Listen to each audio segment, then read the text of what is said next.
우리 하나님의 말씀 함께 보겠습니다. 창세기 43장 1절부터 14절까지의 말씀 보도록 하겠습니다. 창세기 43장 1절부터 14절까지의 말씀입니다. 저와 여러분이 한 절씩 교독하겠습니다. 그 땅에 기근이 심하고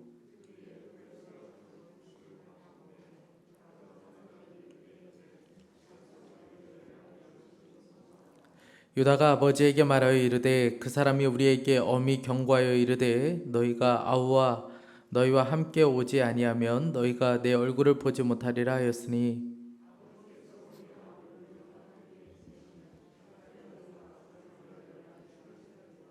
아버지께서 만일 그를 보내지 아니하시면 우리는 내려가지 아니하리니 그 사람이 우리에게 말하기를 너희의 아우가 너희와 함께 오지 아니하면 너희가 내 얼굴을 보지 못하리라 하였음이니이다.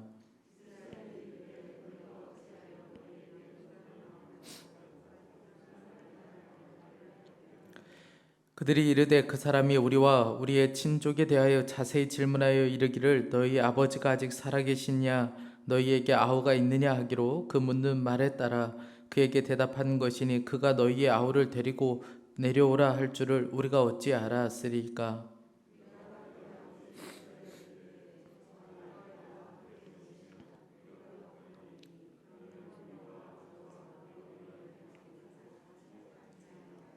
내가 그를 위하여 담보가 되리오니 아버지께서 내 손에서 그를 찾으소서. 내가 만일 그를 아버지께 데려다가 아버지 앞에 두지 아니하면 내가 영원히 죄를 지으리다.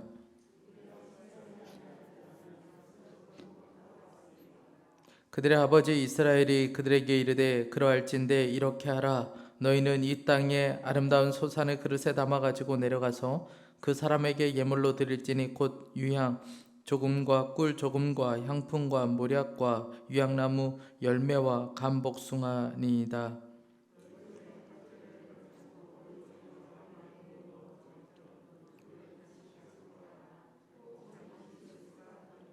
내 아우도 데리고 떠나 다시 그 사람에게로 가라. 전능하신 하나님께서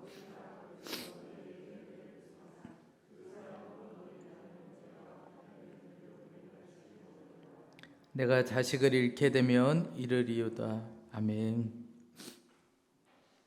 애굽에서 이제 양식을 다 구해서 온 아들들이 그 양식을 펼쳐 보이죠. 그때 놀란 것은 자루 안에 담겨져 있는 돈이었습니다. 왜냐하면 돈을 주고 값을 지불하고 음식을 사오라고 했더니 돈이 다시 온 거예요. 그 자세한 내용들을 아들들이 야곱에게 다 설명합니다. 어떻게 되었는지 다 설명을 해주죠. 거기까지는 좋았는데 베냐민을 데리고 내려가야 된다. 그랬을 때 이 야곱이 뒤집어지게 됩니다. 아니 요셉도 없어지고 시므온도 놓고 와놓고 베냐민까지 나에게서 빼앗아 가려고 하냐. 그래서 야곱이 막 뒤집어지게 되죠. 그러면서 절대 베냐민만큼은 보낼 수 없다. 내가 두 아들도 잃었는데 이제 베냐민마저 잃을 수는 없다. 나는 그렇게 도무지 살 수 없다. 그러면서 이 야곱이 이 마음에 그 심정을 토로합니다. 그 마음 안에 베냐민을 얼마나 사랑하는지, 베냐민만큼은 절대 놓을 수 없는 그 마음을 그 아들들 앞에서 다 그냥 토해내요. 상황이 점점 어려워지기 시작합니다. 그런데 이제 그 기근은 해결될 기미가 보이지 않아요. 가나안 땅에 임한 이 기근이 해결될 기미가 보이지 않고, 그리고 애굽에서 구해온 양식들은 이제 다 떨어지게 되었습니다. 모두 다 굶어 죽게 된 상황이 되었어요. 그때 야곱이 아들들에게 오늘 이렇게 이야기합니다. 3절부터 오늘 말씀에 2절에 그들이 애굽에서 가져온 곡식을 다 먹음에 그 아버지가 그들에게 이르되 다시 가서 우리를 위하여 양식을 조금 사오라. 너희들이 다시 한번 내려가서 양식을 구해오라고 야곱이 이렇게 이야기합니다. 아들들은 이 이야기를 듣을 때 너무 답답했어요.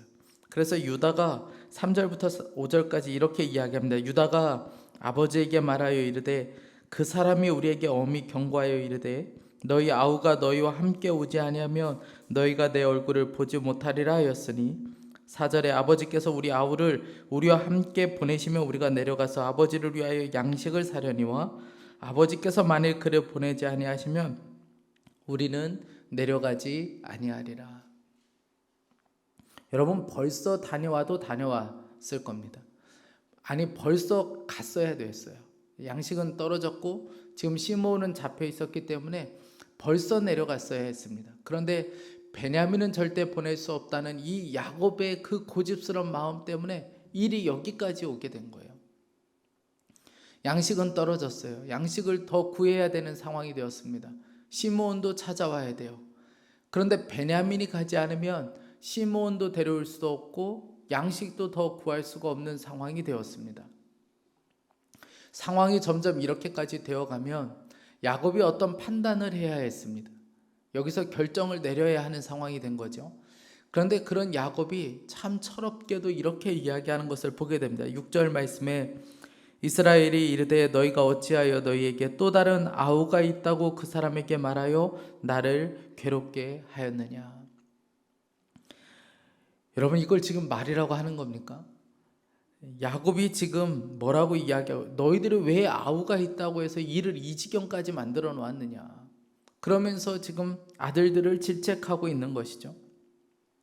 야곱이 왜 이렇게 된 걸까요? 하나님의 뜻을 모르기 때문에 그렇습니다. 여러분 하나님의 뜻은 뭐예요? 야곱의 가족들이 전부 다 애굽으로 내려가는 것이 하나님의 뜻입니다. 하나님께서는 그 땅에서 큰 민족을 이루도록 다 준비해 놓고 계셨어요. 요셉을 이미 보내서 그곳에 총리가 되게 해주셨고 그리고 흉년의 때에 그들에게 먹을 것을 다 이미 창고에 준비해 놓도록 하셨습니다. 그들이 살 수 있는 고센 땅도 다 준비해 놓았어요. 하나님의 계획은 야곱의 가족 전부 가족들이 다 애굽으로 내려가는 것이 하나님의 뜻이 바로 거기에 있었습니다. 그런데 야곱은 하나님의 뜻이 보이지가 않았어요. 알 수가 없죠. 어떻게 알 수가 있겠습니까? 그러니까 하나님의 뜻을 알지 못하니까 모든 상황들이 다 자신에게 괴로움이고 고통이고 마치 모든 상황이 나를 죽이려고 하는 상황처럼 보여지게 되는 거예요. 사랑하는 여러분, 하나님의 뜻을 알지 못하면 모든 상황들이 다 괴로움이에요. 우리가 하나님을 철저히 신뢰하지 못하면 모든 상황들이 마치 다 나를 죽이려고 하는 상황처럼 보여질 수밖에 없어요. 죽겠다, 힘들다, 어렵다 이런 말이 입에서 끊이지가 않게 되는 거예요. 하나님을 신뢰하지 못하면 그냥 모든 것이 다 괴로움이에요. 오늘 6절에서 야곱이 이렇게 이야기하잖아요. 나를 왜 괴롭게 하느냐. 여러분 하나님을 신뢰하지 못하면 하나님의 뜻을 모르면 그냥 모든 상황들이 다 이렇게밖에 보일 수밖에 없게 된다는 것이죠. 우리도 마찬가지입니다. 참다 못한 아들들이 답답한 심정으로 이렇게 이야기합니다. 7절 말씀에 그들이 이르되 그 사람이 우리와 우리의 친족에 대하여 자세히 질문하여 이르기를 너희 아버지가 살아계시느냐 너희에게 아우가 있느냐 하기로 그 묻는 말을 따라 그에게 대답한 것이니 그가 너희의 아우를 데리고 내려오라 할 줄을 우리가 어찌 알았겠습니까? 여러분 아들들의 답답한 심정을 아시겠습니까? 아버지하고 대답하는 게 너무 답답한 거예요. 아니 우리가 어떻게 알았겠습니까? 아니 그렇게 질문에 대해서 대답하다 보니까 마지막 결론에 가서 아우 데려와라 이렇게 할 줄 누가 알았겠습니까? 그 답답한 심정을 아버지에게 토로합니다. 그러면서 유다가 오늘 결정적으로 이런 이야기합니다. 8절과 9절에 유다가 그의 아버지 이스라엘에게 이르되 저 아이를 나와 함께 보내시면 우리가 곧 가리니 그러면 우리와 아버지와 우리 어린 아이들이 다 살고 죽지 아니하리이다. 내가 그를 위하여 담보가 되오리니 아버지께서 내 손에서 그를 찾으소서. 내가 만일 그를 아버지께 데려다가 아버지 앞에 두지 아니하면 내가 영원히 죄를 지리이다. 유다는 스스로 담보가 되겠다고 나섰습니다. 내가 담보가 되어 그를 살려오겠습니다. 어쩌면 이 시몬을 살려오겠다는 또 베냐민을 꼭 데려오겠다는 강한 의지가 담겨져 있는 것이죠. 만약 그렇지 않으면 영원히 아버지 앞에서 제가 죄인으로 살도록 하겠습니다. 여러분 유다가 지금 자신이 담보가 되겠다고 나선 거예요. 한 알의 밀알이 되겠다고 본인이 나선 것이죠. 지금 유다가 왜 자신이 이렇게 나섰는지는 정확하게 알 수 없지만 중요한 사실은 유다의 이런 모습을 통해서 야곱 안에 조금씩 그 견고한 마음들, 고집스러운 마음들이 조금씩 흔들리고 무너지게 된다는 거예요. 사랑하는 여러분, 가장 문제를 빨리 풀 수 있는 방법은 우리 자신이 미랄이 되기로 작정하는 것입니다. 우리 공동체 안에서도 그렇고 가정 안에서도 그렇고 어제 우리가 말씀에서 살펴본 것처럼 르우벤처럼 반응하면 답이 없어요. 내가 전에 그렇게 하지 않았느냐, 너희들이 내 말을 듣지 않아서 그렇다, 이거 핏값을 우리가 받는 것이다, 그때 왜 내 말을 듣지 않았느냐. 여러분, 이렇게 하기 시작하면 공동체 안에 답이 없습니다. 가정의 문제는 해결될 수가 없어요. 그런데 오늘 유다가 자신이 미랄이 되기로 작정한 거예요. 내가 대신 잡히겠습니다. 내가 대신 죽겠습니다. 그러면서 유다가 나서게 된 것이죠.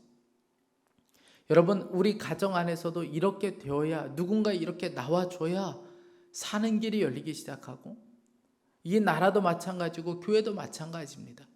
내가 유다가 되겠습니다. 내가 미랄이 되겠습니다. 내가 담보가 되겠습니다. 여러분, 그렇게 나오면 그때부터 살 길이 열리기 시작해요. 유다의 이 모습은 마치 예수 그리스도의 모습을 보여주는 것과 같습니다. 한 알의 미랄이 되어 땅에 떨어져 죽음으로 우리가 생명을 얻었던 것처럼, 여러분, 누군가 한 알의 미랄이 되기 시작하면 그때부터 생명의 역사가 일어나기 시작하는 것이죠. 저는 저와 여러분이 우리 가정 안에서 우리 형제들 사이에 우리 자신이 한 알의 미랄이 될 수 있기를 간절히 원합니다. 문제가 도무지 풀리지 않을 때에 내가 담보되겠습니다. 내가 그거 책임지겠습니다. 내가 그 일을 감당하겠습니다. 여러분, 그렇게 나서기 시작하면, 여러분, 주님의 마음으로 그렇게 나서면 진짜 생명의 길이 열리게 되는 것이죠. 야곱의 마음이 흔들리기 시작합니다. 그 완고하고 고집스러운 마음들이 변화가 일어나기 시작해요. 오늘 11절 12절 말씀입니다. 너희는 그 땅, 이 땅의 아름다운 소산을 그릇에 담아가지고 내려가서 그 사람에게 예물로 드릴지니, 또 12절에 너희 손에 갑절의 돈을 가지고 너희 자루 아귀의 도로 넣어져 있던 그 돈을 다시 가지고 가라. 혹 잘못이 있었을까 두렵도다. 실수가 있으면 안 되니까, 왜냐하면 확실한 자라는 것을 보여주고 거짓 없는 자라는 것을 보여주고 우리가 정탐꾼이 아니라는 것을 보여주기 위해서 정성을 다해서 준비하는 야곱의 모습을 보게 됩니다. 여러분, 준비해야 될 것을 다 준비했어요. 그런데 오늘 말씀에 중요한 표현이 하나 있는데, 여기서 주목해야 할 것이 야곱이라고 하지 않고 이스라엘이라고 표현되어 있다는 거예요. 여러분, 이스라엘이 누구입니까? 하나님 앞에서 그 허벅지 관절이 부러진 게 이스라엘이잖아요. 하나님 앞에서 고집이 꺾이고 자아가 꺾이고 자기 계산이 꺾인 사람이 바로 이스라엘이잖아요. 이스라엘이 지금 이렇게 반응하고 있는 겁니다. 야곱으로 살지 않고 이스라엘로, 하나님 앞에서 그 고집스러운 그 마음이 꺾인 이스라엘로 반응하기 시작하는 거예요. 그러면서 이 이스라엘이 중요한 이야기를 합니다. 13절 14절에 내 아우도 데리고 떠나 다시 그 사람에게로 가라. 전능하신 하나님께서 그 사람 앞에서 너희에게 은혜를 베푸사 그 사람으로 너희 다른 형제와 베냐민을 돌려보내게 하시기를 원하노라. 내가 자식을 잃게 되면 이르리로다. 여러분, 왜 이렇게 힘든 시간을 보내왔습니까? 야곱 안에 있는 이것만은 절대 놓을 수 없다, 내가 이것만은 절대 포기할 수 없다는 그 고집스러운 마음 때문에 사실 이렇게 힘든 시간이 왔던 것이죠. 그리고 형제들 안에 여러 가지 문제가 벌어진 것도 그 야곱 안에 있는 고집스러운 마음 때문에 그랬습니다. 내가 절대 요셉을 놓을 수 없어, 내가 절대로 베냐민만큼은 포기할 수 없어. 이런 고집스러운 마음들 때문에 사실 이 가정 안에 여러 가지 문제와 어려움들이 여기까지 오게 된 것이죠. 그런데 오늘 말씀에 그 고집이 꺾이는 것을 보게 됩니다. 내가 자식을 잃게 되면 이르리로다. 여러분, 이것은 자포자기하거나 그냥 다 포기해버리는 것을 의미하는 것이 아니었습니다. 이것은 하나님을 향한 절대적인 신뢰를 보여주는 거예요. 14절을 다시 한번 보세요. 전능하신 하나님께서, 지금 이스라엘이 고백하는 거예요. 전능하신 하나님이시다. 그러면서 자기의 손 안에서 베냐민을 그제서야 놓게 된 것이죠. 전능하신 하나님이 이제 믿어지기 시작하니까 전능하신 하나님이라는 것이 진짜 신뢰하게 되니까 그제서야 손에서 베냐민을 놓게 된 거예요. 마치 이런 고백인 것이죠. 전능하신 하나님, 제가 이제 베냐민을 제 손에서 놓겠습니다. 하나님이 대신 책임져 주십시오. 제가 그동안 붙잡고 있었던 이 베냐민을 제 손에서 놓겠습니다. 제 고집을 꺾겠습니다. 전능하신 하나님 손에 맡겨드리겠습니다. 하나님이 책임져 주십시오. 여러분, 이 야곱의 고집이 꺾이는 엄청난 순간이었습니다. 여러분, 우리 안에 이 고집스러운 마음들, 절대 놓지 못한다는 이 마음이 꺾여야 그때부터 하나님의 뜻이 보여지기 시작하고 그때부터 하나님이 일하시기 시작하는 것입니다. 여러분, 하나님의 뜻과 우리의 생각은 완전히 다를 수 있어요. 하나님의 생각이 우리의 생각과 어떻게 같을 수 있으며 하나님의 뜻이 어떻게 우리의 뜻과 같을 수 있겠습니까? 그런데 자꾸 내 고집대로 되어야 한다. 내 생각대로 되어야 한다. 그러면 주님이 일하실 수가 없는 거죠. 우리 가정도 내 손으로 붙잡고 있고, 내 자녀도 그저 내 손으로 붙잡고 있고, 내 사업도 그저 내 손으로 붙잡고 있고, 이렇게 되어야 된다. 반드시 이렇게 되어야 된다. 여러분, 그러면 주님도 어떻게 하실 수가 없는 거예요. 내 손에서 놔야 주님이 어떻게 하실 수 있습니다. 전능하신 하나님을 신뢰하고 내 손에서 놔야 이르면 이르리라. 이런 심정으로 내 손에서 놔야 그때부터 주님이 역사하실 수 있는 것이죠. 여러분, 우리가 매일 아침 예배 말씀을 듣고 또 기도하는 이유가 어디 있습니까? 여러분들은 오늘 기도의 자리에 왜 오셨습니까? 여러분, 그저 내 뜻 이루어달라고 여러분들 기도하시는 건가요? 아니요, 우리가 말씀 앞에 서고 우리가 기도 앞에 서는 것은 그저 내 뜻 이루어달라고, 고집스러운 내 손으로 붙잡고 있는 것, 이거 이루어달라고 하나님께 우리가 기도하는 것이 아닙니다. 우리가 기도하는 것은 우리의 고집스러운 마음들이 꺾여지고 하나님의 뜻이 이루어지기를 간절히 원하는 마음으로 우리가 이 자리에 있는 것이죠. 그러니까 우리의 기도의 자리는 우리의 고집이 꺾이는 시간인 거예요. 내 뜻대로 되어야 된다는 그 완고한 마음이 꺾이는 것이 기도이고, 그래서 우리가 말씀 앞에 서는 것이죠. 오늘도 우리가 기도하는 중에 야곱의 고백이 우리의 고백이 될 수 있길 원합니다. 어제까지 우리가 고집스럽게 부렸던 우리의 마음들, 우리가 수년째 이렇게 되어야 된다고 했던 그 수많은 기도의 제목들, 하나님 아닙니다. 제가 잃으면 잃겠습니다. 그런 심정으로 여러분 우리의 손에서 놓으면 그때부터 주님의 뜻이 보이기 시작해요. 그리고 그때부터 주님이 일하시기 시작합니다. 그러니 오늘도 기도하는 중에 우리의 고집이 꺾이고 하나님의 뜻이 세워지는 시간 될 수 있기를 간절히 축복합니다. 그리고 여러분들 안에 계속되는 문제들, 하나님, 제가 이 문제에 대해서는 답이 없습니다. 제가 이 문제에 대해서는 어떻게 할 수 없겠습니다. 오늘 전능하신 하나님, 야곱이 불렀던 것처럼, 이스라엘이 불렀던 것처럼 전능하신 하나님 손에 제가 맡기겠습니다. 주님이 책임져 주십시오. 제 손으로 붙잡고 있던 제 자녀의 문제도 맡기겠습니다. 제 남편의 문제도, 제 건강의 문제도, 제 사업의 문제도 그저 맡기겠습니다. 전능하신 하나님이 책임져 주십시오. 여러분, 그런 이 기도의 시간이 될 수 있기를 간절히 원합니다. 함께 기도하겠습니다. 먼저는 우리 9절 말씀 붙잡고 우리 이 시간에 기도하겠습니다. 유다가 도무지 해결되지 않는 이 문제 앞에서 자신이 담보가 되기로 결정합니다. 하나의 미랄이 되겠다고 이야기하고 있습니다. 우리 이 시간에 같이 기도할 때에 하나님, 제가 우리 교회와 가정에서 담보가 되고 미랄이 되는 삶을 살게 하여 주옵소서. 우리 가정 안에 형제들 사이에 여러 가지 문제 가운데 도무지 풀리지 않는 이때에, 그저 다른 사람만 탓하고 있는 이때에 하나님, 제가 우리 가정 안에서 교회 안에서 그저 하나의 미랄이 되는 삶을 살게 하여 주옵소서. 하나님, 그래서 누군가의 다른 사람의 생명을 살려내는 자로 우리가 살게 하여 주옵소서. 우리 간절한 마음으로 함께 합심하여 기도하겠습니다. 사랑하는 하나님 아버지, 그렇습니다.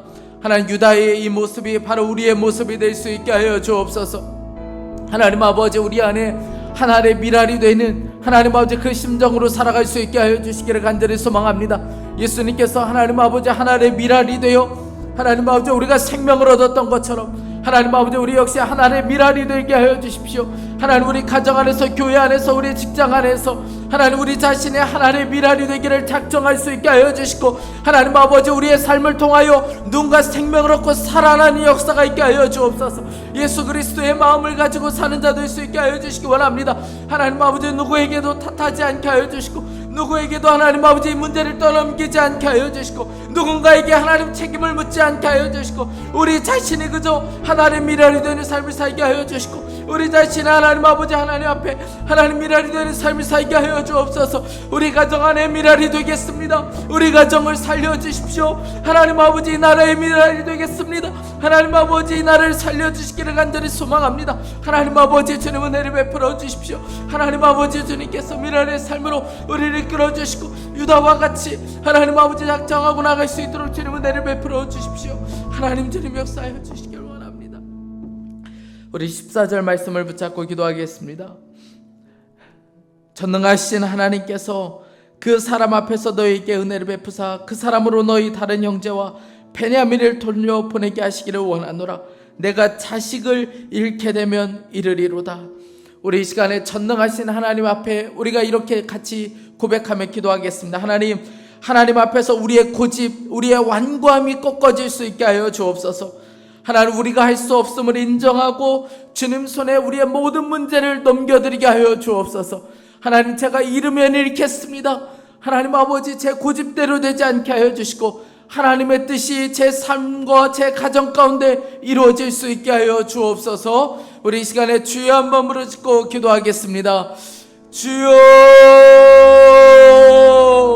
사랑하는 하나님 아버지, 우리의 마음 안에 고집스러운 마음들, 하나님 아버지 우리의 마음 안에 완고한 마음들이 꺾어질 수 있게 하여 주옵소서. 사랑하는 하나님 아버지 주님 그렇습니다. 하나님 아버지 우리의 고집, 이 완고한 마음들이 꺾어지고 하나님 아버지 전능하신 하나님 손에 모든 것을 넘겨드릴 수 있게 하여 주옵소서. 하나님 이름을 읽겠습니다. 하나님 아버지 이런 심정으로 주님 앞에 나아갈 수 있게 하여 주옵소서. 하나님 아버지 역사하소서. 손에 기름 부어주소서. 하나님 우리 손에서 놓게 하여 주십시오. 하나님 우리의 손에서 놓아주시게 하여 주십시오. 하나님 아버지 우리의 손으로 붙잡고 있지 않겠습니다. 우리의 자녀를 넘겨드리고 하나님 이 문제를 주님 손에 넘겨드리겠습니다. 하나님 아버지 우리 가정을 주님 손에 의탁하겠습니다. 우리 안에 기업의 문제도 주님 앞에 넘겨드리겠습니다. 하나님 아버지 주여 은혜를 베풀어 주십시오. 하나님 아버지 내 손에 붙잡고 있지 않겠습니다. 전능하신 하나님 손에 넘겨드리겠습니다. 하나님 주님이 책임져 주시고 하나님 아버지 주님 은혜를 베풀어 주십시오. 하나님 역사해 주십시오. 하나님 아버지 주님 도와주시고 하나님 아버지 주님 말씀을 하여 주시고 하나님 아버지 주님 역사를 도와주십시오. 하나님 아버지 하나님 아버지